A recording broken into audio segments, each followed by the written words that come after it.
I'm Carly Chivers, and I'm the owner of Papaya Wellness, which is a yoga and surf retreat company. We're currently based out of Nayarit, Mexico. I'm in a town called San Pancho. And yeah, I'm a yoga teacher and a surf coach, and I'm studying to be a therapeutic counselor. So I guess that's all about me. Probably a lot of other things too. A lot of other things too. I'm so happy to see you. Yoga and surf coaching retreats. And then I do kind of one-on-one surf coaching here in Mexico. Yeah, and then kind of in the meantime, I graduate from my school in June, and I'll be starting hopefully a personal practice for counseling therapy. And I'm looking forward to in the next year really integrating that therapeutic work into kind of yoga and meditation and surfing, to have like a really holistic therapeutic experience for people in a retreat setting. I've taken a lot of surf lessons, and you are the best surf instructor I've ever had. And I love hearing, and also a fabulous yoga instructor. So I think the combination of all of your trainings and your skills into what you're saying, something more holistic and that could come together in the form of individual coaching or retreat sounds wonderful. So one of the reasons you're also one of my heroes is that you didn't grow up surfing. Like you came to surfing as an adult. Yeah, I like that you make that distinction. I actually think that that is something that really helps me coach, specifically other women. That's my passion, to like share the ocean with women, and make it more accessible and friendly and safe. But yeah, I learned to surf when I was 20, and so I wasn't like a full adult. I teach a lot of women that are surfing for the first time at 40 or 50, and that's still possible, but I didn't grow up in the ocean. And so I think that that helps me to relate to other people and kind of like understand the process of learning from the basics. It was never something that was innate in me, and so I really had to like work at it step by step. And I do think that that helps me translate coaching. I have like the remembered sense in my body of my first wave and my first time paddling out and my first time catching a green wave. Like all of those aren't distant childhood memories for me. They were like 21, 22, 23, and landlocked as a kid. And we did lots of vacations to the ocean, and I'd always be devastated to leave, like crying, sad, sitting by the ocean, like not wanting to leave. I like begged my mom to move us to Vancouver when I was young. So had this connection that was just in me. And then, yeah, started snowboarding when I was really young and skateboarded with my brother. So had that kind of influence. And then, like you said, I was a jock. I was a competitive athlete and played volleyball, like really intensely from middle school into college. I was a collegiate athlete, and I think that like physical drive and kind of like focus and obsession is in me. So if I like something, I really want to technically understand it and then like devote myself to it. And I think that that does translate into surfing, because you do need to put in time, and I had that drive. You recommended to me Evasol sunscreen, which I love, and now I proselytize. Cardboard packaging, and it's all organic and natural. So that sunscreen, I swear by it. And then right now, my favorite bikinis are from like the smallest company ever, but I wear them all the time. And it's called LV Lou. But it's this woman in my town of San Pancho, and she's a surfer, and she's tall like me. Like I always say that I'm a giant. And like I don't think that her bathing suits necessarily are made to fit tall women, but just like women with bodies, and like diverse shapes. And I bought a bathing suit from her last year, and I like literally wore it every time I surfed, and it still is in perfect condition. So now I have like 5 bathing suits from That is her. such a good recommendation. I can't wait to check it out. Ask questions, you know, if you have friends that surf, or like I always tell retreat clients or students, email me and ask me. Um, yeah, and then usually like volume is always what I'm proselytizing, like get a big board with lots of float, so that you Because can, that makes it easy for you to catch waves. yeah, you want to catch like a million waves. That's what's going to help you improve.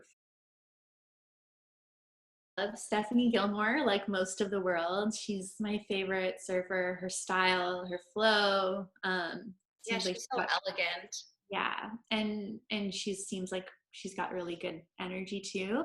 And then there's a male surfer named Torren Martyn, who's also from Australia, that I also really enjoy watching surf. It's not a surprise, you know. Like everything is more accessible in our world now, and the way that we share information, and it's a super attractive, cool, wonderful thing to do. So it seems like it's catching on. And then obviously wave pools in places like Texas make it accessible to even more people.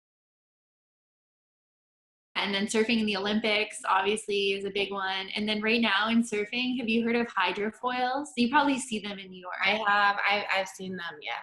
That seems like a big thing too. It's like a really big metal apparatus, and the fin is quite massive and heavy.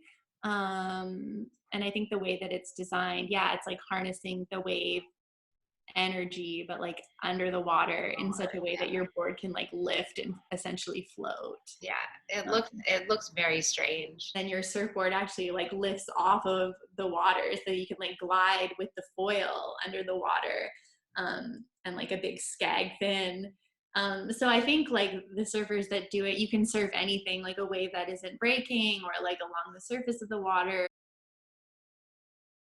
Surf jargon's so funny because it just like comes out of you, and then when you hear it replayed, you're like, oh my god, what am I talking about? Like, oh my god, what am I talking about? Nuggets is a good one. That's like a good wave. Like if it's like a good like kind of small but like sweet wave, you call that a nugget or a nug. Frothing is like your excitement level. So if you're like getting ready to go surf, or you're surfing and it's really fun, and you have that like puppy dog energy, you're like like so excited, you're frothing. So is that a good thing to be frothing, or is yeah, it like, kind of, are you overeager? no, it's like, I mean, it's a good thing. And it's like your stoke factor. You're excited, you're pumped, you're frothing. Nice.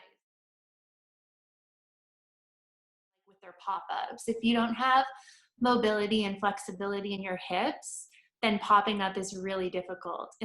Lunges are always a good place to start because although your feet are both facing forward, it's kind of similar to the pop-up movement. And so the one that I really like to start with when I'm warming up to surf is a lizard lunge. So stepping your right foot to the outside of both of your hands. And then you can start by dropping the back knee to the ground. And then from here, you can either stay on the hands or drop to the forearms. And as I'm warming up, I actually like to stay on the hands. And then as I inhale, I drop my hips and my pelvis and kind of lift my chest. So I sink deeper into the lunge. And then as I exhale, I kind of curl my spine back and tuck my pelvis forward. So then I'm, call it like flossing your hips, inhaling to drop the hips and pelvis forward, lifting the chest, and exhaling to round back. So it's kind of this like tilting of the pelvis. Just a static stretch for a couple of breaths.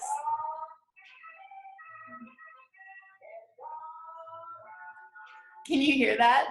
Yeah, I can. That's like an old record player.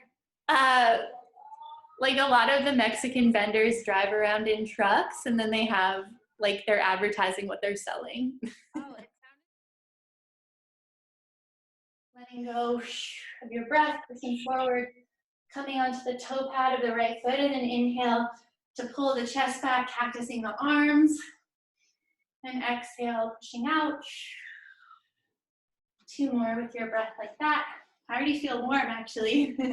Exhale. One more. Exhale. And then inhale, opening the chest. Now we reach the right arm up to the sky and allow the left hand to soften alongside the body. And then you can wrap the left arm around the right thigh. Just holding the stretch for a moment. So really thinking about dropping that right hip and hip flexor down and forward, and then reaching out of the hip with the fingertips, lifting your chest and heart center to the left.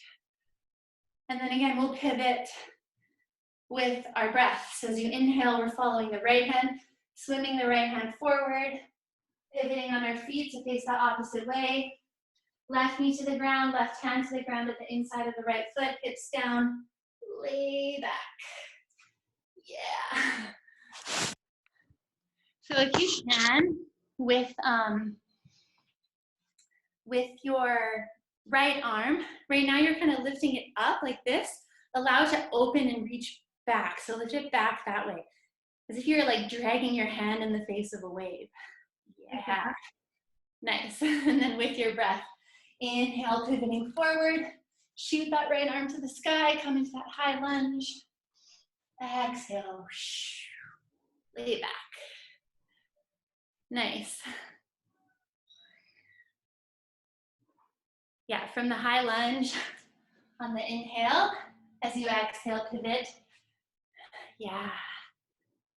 Let's do, like this seed was planted that I knew wasn't going to go away. And pretty much from the moment that I started, like every year, I changed my life more and more to be able to spend more time in the ocean. So it was like moving closer to the west coast of Canada, and then spending 6 months in Hawaii, and then eventually making my way to Nicaragua, and the big pull in all of that was like ocean time. So that's something that I really enjoy seeing in other people too. I feel like because surfing is so hard to learn, like it really, as an adult, it's a challenge, and you take beatings and you're totally out of control. Most people are really out of their comfort zone. Like I'm sure you could probably relate to a lot of that. Yeah, You have to really want to do it to actually progress. And so I also love seeing those students like you who are like, okay, I want to do this, and like I will take my beatings. And I've actually seen in a lot of clients and students in the past 5 or 6 years, 7 years, I guess, they start to also make those changes in their lives.